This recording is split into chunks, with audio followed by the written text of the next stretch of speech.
Dengan mengetahuinya, maka kita tidak lagi menduga-duga mengenai keadaan batin kita sendiri. Oh, saya sudah bersih, kamu masih kotor.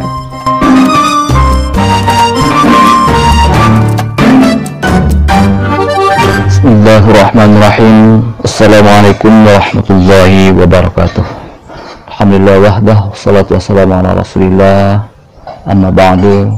Allahumma salli ala nabil hashimi Muhammadin wa ala alihi wa sallim tasliman. Bapak Ibu saudara sekalian, ketika kita berzikir, kita diharuskan memejamkan mata ya. Lalu apa hikmah atau rahasia di balik memejamkan mata itu?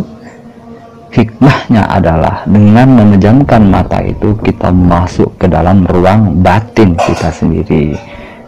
Dengan memejamkan mata itu kita langsung bisa bergaul dengan alam pikiran bawah sadar kita sendiri. Dengan kata lain, dengan memejamkan mata itu kita benar-benar keluar dari dimensi duniawi ini, dari dimensi ruang dan waktu dunia ini, dan kita masuk ke alam rohani kita sendiri, alam pikiran bawah sadar atau ruang hati kita yang terdalam. Kemudian, apa faedah bila kita bisa masuk ke alam batin bawah sadar kita itu? Faedahnya adalah kita bisa mengenal hakikat diri kita sendiri.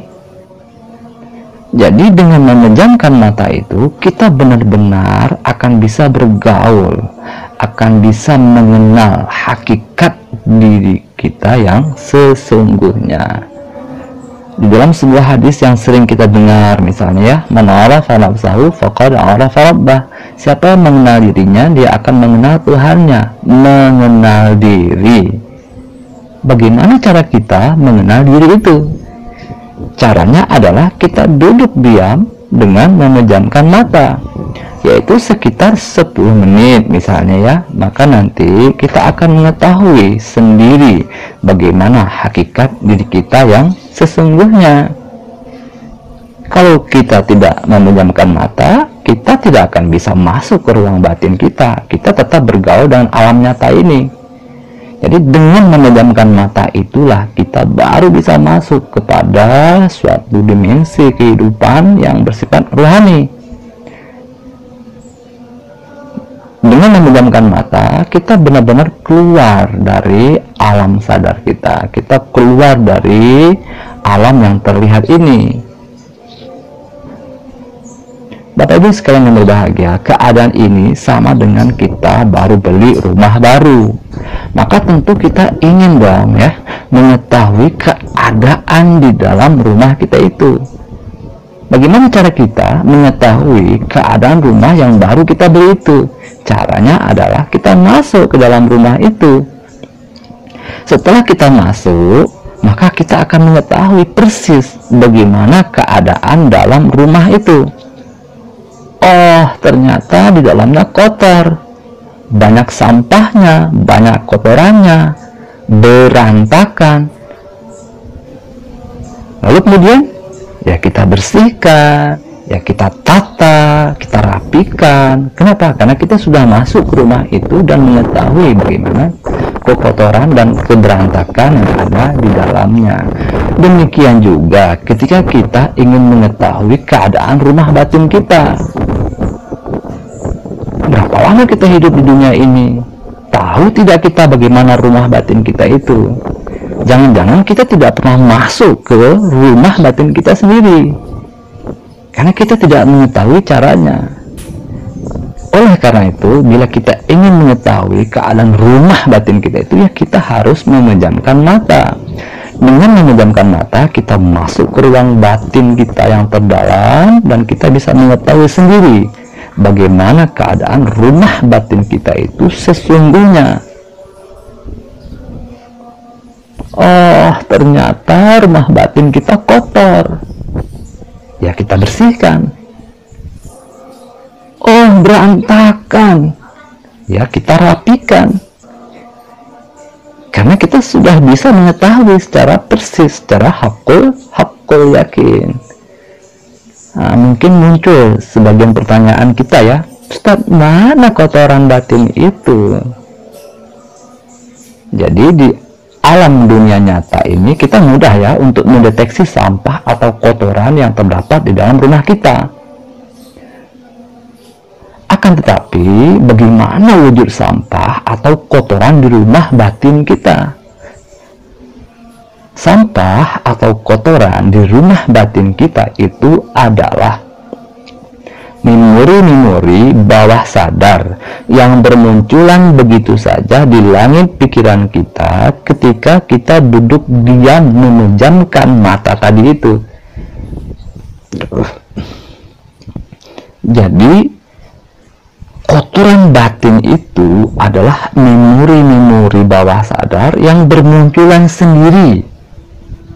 Nah, memori-memori bawah sadar yang bermunculan sendiri di langit pikiran kita, itulah memori-memori negatif atau sampah batin yang masih tersimpan di rumah batin kita atau di wadah hati kita yang terdalam.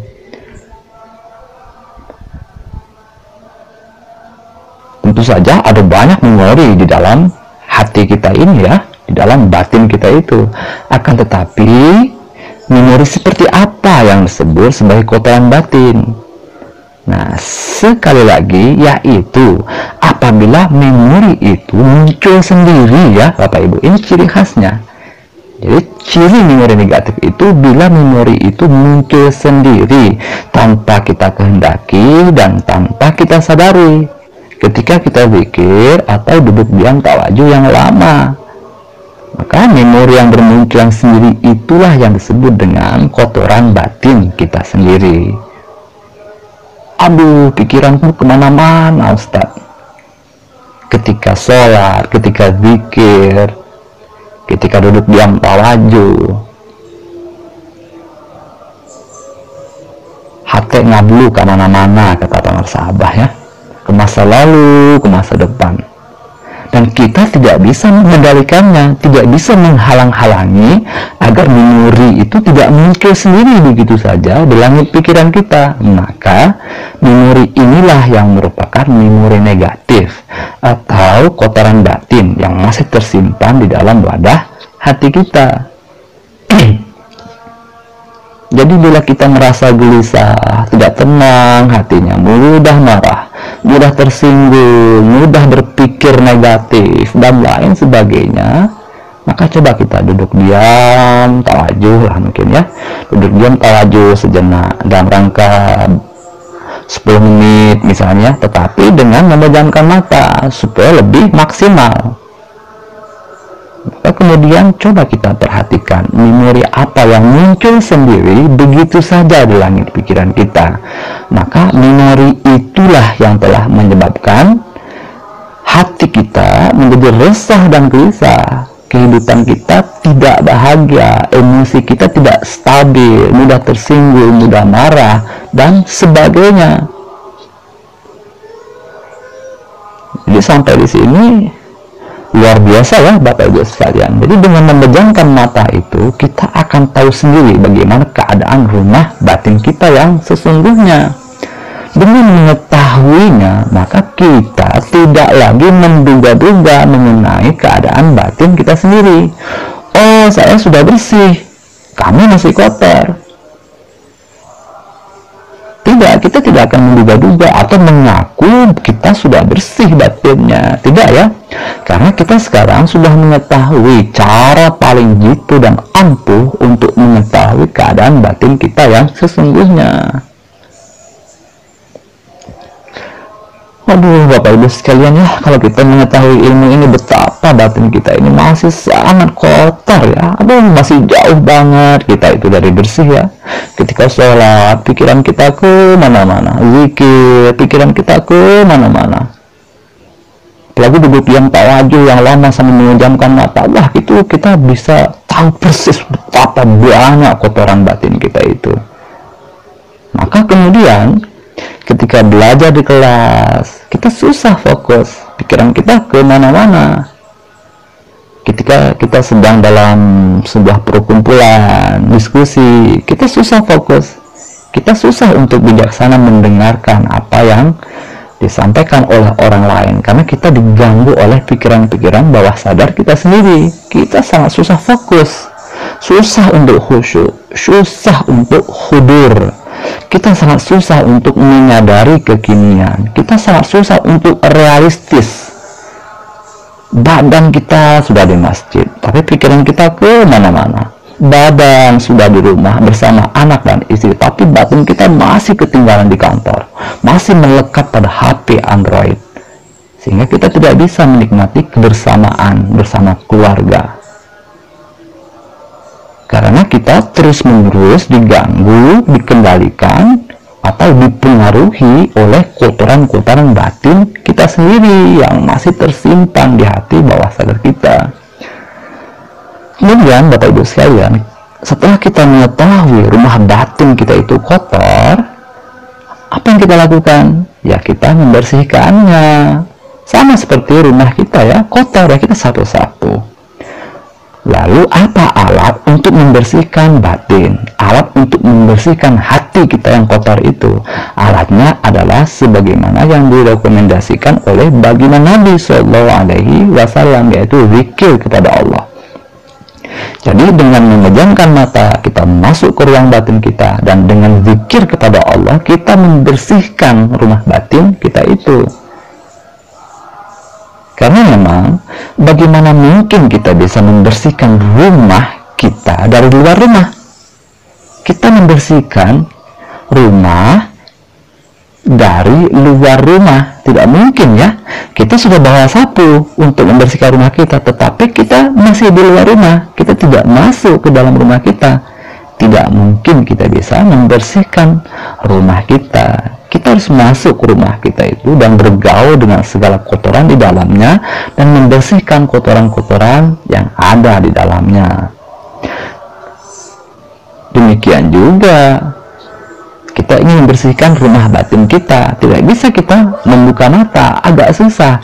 Kita harus masuk ke dalam batin kita itu sendiri dengan memejamkan mata. Tetapi kita jangan lupa membawa alatnya, sapunya, untuk membersihkan rumah batin kita, yaitu zikir kepada Allah. Jadi zikir itu membersihkan, memejamkan mata itu adalah alat biar kita masuk ke dalam batin bawah sadar kita. Bisa dikatakan memejamkan mata dan zikir itu merupakan dua hal yang tidak bisa dipisahkan, bagaikan dua sisi mata uang yang tidak bisa dipisahkan di dalam proses membersihkan rumah batin kita. Bapak Ibu sekalian yang berbahagia, itu ya. Nah, jadi penting memejamkan mata ketika kita berzikir. Selama kita membuka mata kita, kita tidak akan mengetahui bagaimana keadaan batin kita yang sesungguhnya. Tapi dengan memejamkan mata, kita bisa tahu persis bagaimana kondisi batin kita yang sesungguhnya. Kita bisa mengenal hakikat diri kita. Nah, kita tidak lagi menduga-duga, oh saya sudah bersih. Ketika duduk dalam tawajuh, wah banyak pikiran, bisa menunjukkan belum bersih. Batin itu menunjukkan batin itu masih banyak sampahnya, masih banyak memori-memori negatif yang ada di dalamnya. Nah, jadi itu ya Bapak Ibu sekalian yang berbahagia. Nah, semoga ada hikmahnya untuk kita semuanya pelajaran kita kali ini. Allahumma shalli ala nabil hashimi Muhammadin wa ala alihi wa sallim tasliman. Allahumma shalli wa sallim wa barik alaihi. Assalamualaikum warahmatullahi wabarakatuh.